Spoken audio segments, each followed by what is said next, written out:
Ace is a place with the helpful hardware, folks. I got my Christmas lights out. They're a huge, tangled, non-working mess. I showed Dominic our LED light sets. They last longer than traditional lights, and they're on a reel, so they're easier to handle. Ace is a place that knows nothing takes the joy out of Christmas like untangling lights that don't even light. Visit your neighborhood Ace now and get $3 in instant savings on select reels of LED holiday lights. Ace Rewards members save instantly in-store. Offer valid through November 30th at participating stores. Store stock only. See store for details. Limit 4. In between, this is Bernard McGurk. Bernard McGurk. So Bernie. This is Sid Rosenberg. The one and only Sid. Live, local, on it. You never know what's going to happen. Exclusively. What is this? 77 WABC.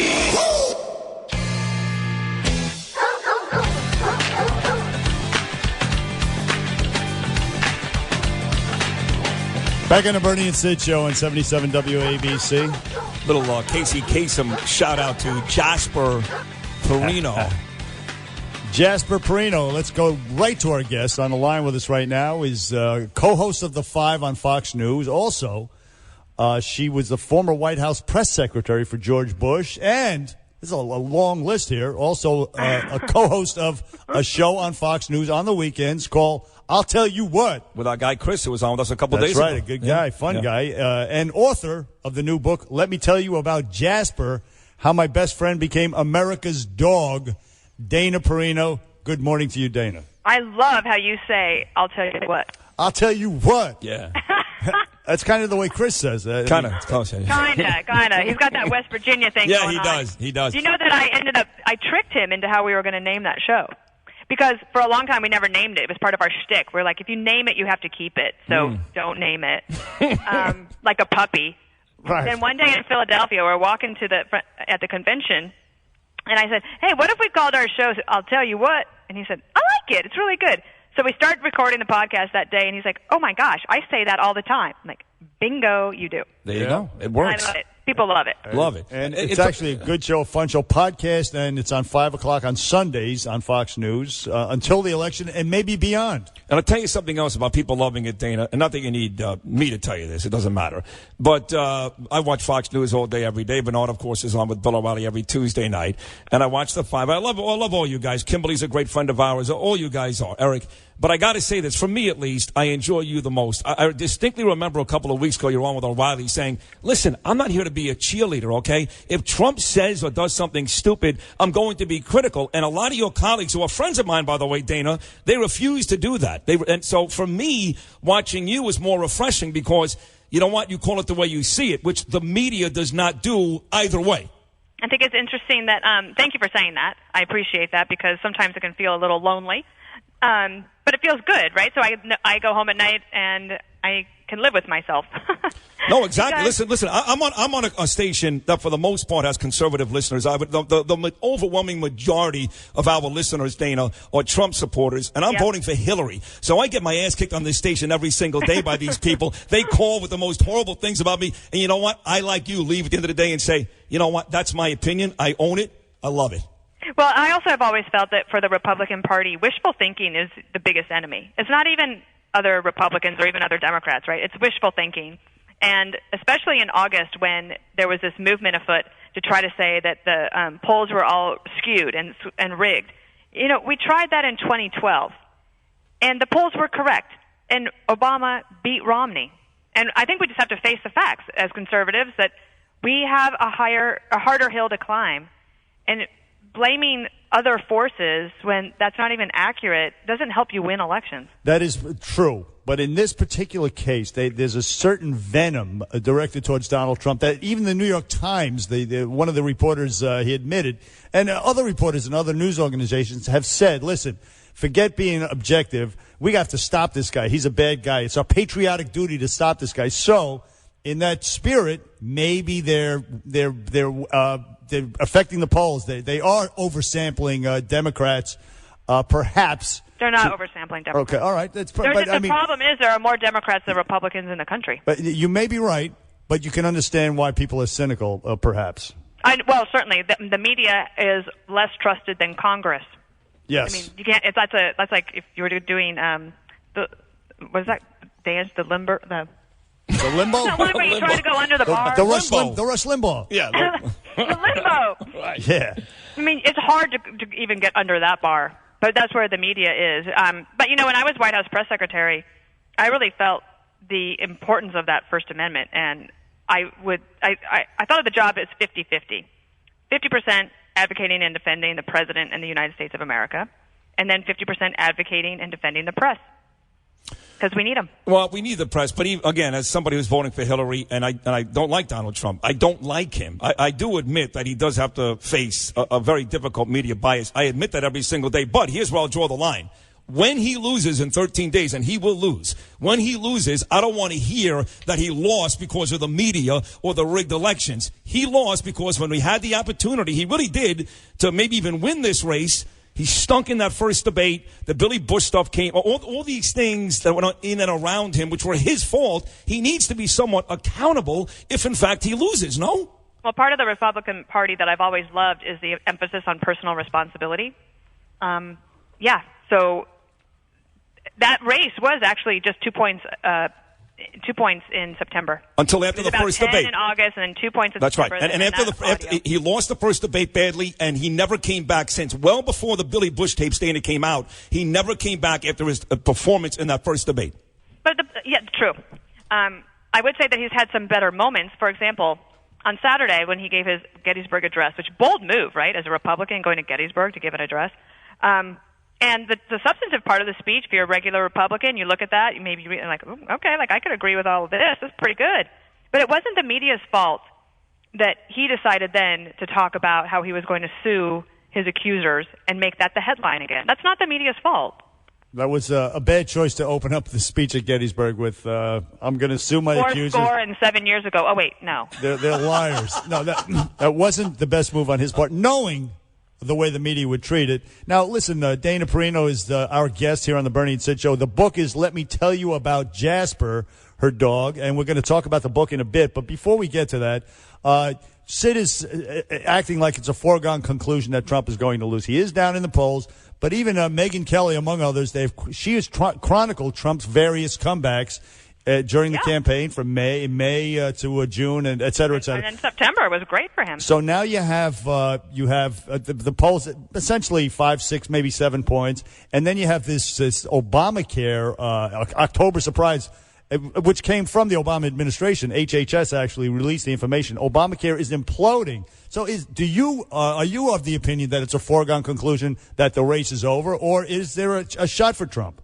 I would never say it's over until it's over. Right. I remember 2000 when I went to bed thinking George W. Bush had won the election, and I woke up and my husband said, "Dana, I am so sorry." I'm like, "What are you talking about?" I know. I remember that day. I hated that day. So I will never do that again. So it could happen. The Obamacare issue is a terrible one for American citizens, but it is a political gift to Donald Trump if he can execute on it. And yesterday, he did not. He did not. And by the way, today, with another opportunity, Dana, to do it, and maybe people being a bit too critical, instead of going back on the trail and hammering that point home, he's cutting a ribbon at his new hotel in Washington, D.C. This election is 13 days away. Does he realize that? Well, there is that point. However, if he decides, because the media covers him no matter where he goes, if he decides to talk about Obamacare, he will be in the media talking about it tonight. But yesterday was not a good example of how he could have driven it home and said, there's some good messaging for Republicans. The problem is Democrats are happy with Obama and Obamacare. Okay? Independent people and small government conservatives are not. So those small government conservatives were already going to vote for Trump.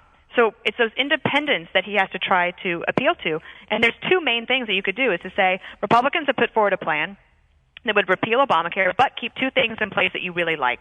You can keep your kids on your insurance until their 25th birthday, and there will be no discrimination against people with pre-existing conditions. That I guarantee you. Now, let's talk about moving forward. There are actually good things that he could say, and maybe he'll do that today. Right. And now the Democrats who you cite that like Obamacare, they're going to be in for quite a shock next year when these premiums start to rise. But see, that's not their now a lot of people, though, that didn't have health insurance before Obamacare and now have health insurance, but they get the subsidy. So no, they're not unhappy. They don't pay, exactly right. They're not unhappy. Right. The majority of all those people that are going to get these spikes are not going to have to worry about paying the spikes. It's basically what you're saying. Right. So let me ask you. So the middle class gets squeezed again. Right. Dana, before we get to your book, Dana Perino, let me tell you about Jasper. You wrote another book before, And the Good News Is, which I read, all about your childhood, Wyoming, Colorado. You moved to England, back to Washington. You were the White House press secretary for George Bush. And among the many interesting stories, you told the story about when Bush was in Iraq holding a press conference. Somebody threw a shoe at him, but the real casualty in all this was you. Yeah, nobody remembers that I'm the one who got hurt. Right, tell us about it. What happened? Well, Come on. I was sitting to the side, and the president was there, and I had just remarked to the communications director that look at all these journalists, Iraqi journalists who never thought they were going to ever get a chance to question their leader, let alone the president of the United States. This is so amazing. What a great moment for journalism in the world. And right as they started the press conference, remember that terrorist? He threw the two shoes at the president. Yes. The guy who was sitting next to me was the interpreter. Behind him was the lead Secret Service agent, a guy about 6'7". He lunges forward to get the president and hits the boom mic, and it swung around, and that steel arm hit me right below the eye. Boom! It's terrible. Jesus. It hurt so bad. I've never been hit before in the face. What are you laughing at? Sid's laughing. I'm not laughing. I am. I'm sorry. It's not funny. It all turned out okay, but I had a black eye.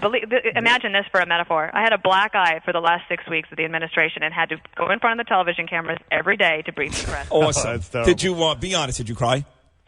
Yeah, a little bit because it was so shocking. See that? Come on, And the media ignored the whole thing. Nobody cares. It's terrible. It hurt so bad, but I didn't cry that much. Except for this is the thing.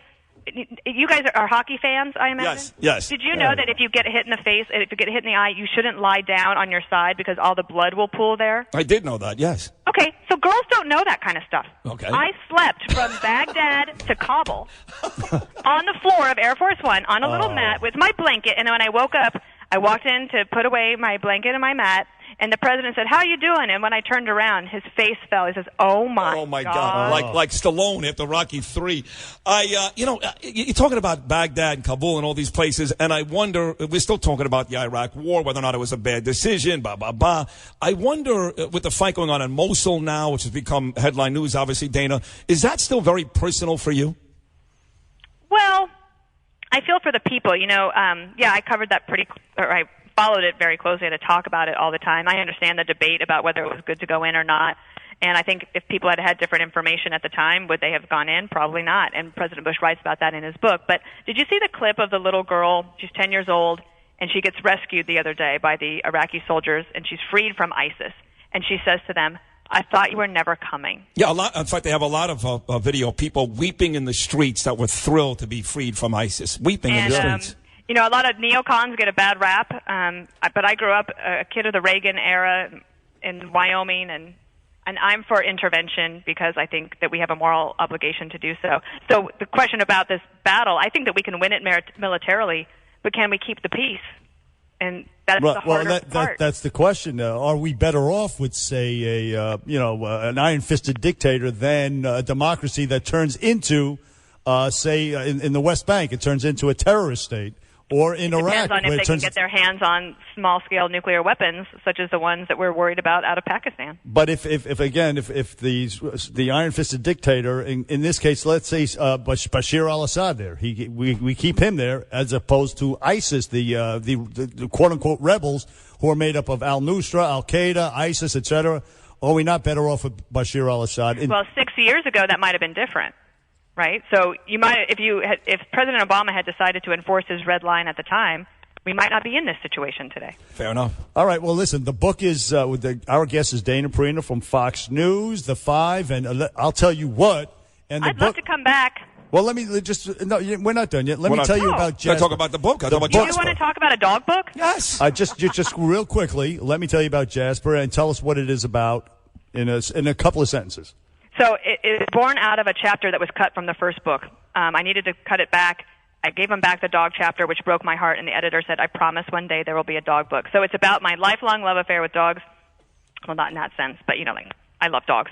And I also add a Photoshop gallery at the back, a collaboration with a friend I met through Twitter, with hilarious pictures of my dog and all sorts of different facets of American life. And Megyn Kelly told me the other night that her son loves the book so much that she takes it to bed so he can wake up and look at the pictures. Oh, that's very awesome. Sweet. I know. Awesome. I was so touched. It's an adorable book with an adorable cover. And Dana, by the way, on your show, I'll tell you what, I watched it on Sunday, and I can give Chris Steyerwalt a run for his money when it comes to when it comes to politics and American history, that type of thing. One of the questions you had for him, it was a trivia question, which you do on the show. It's a lot of fun.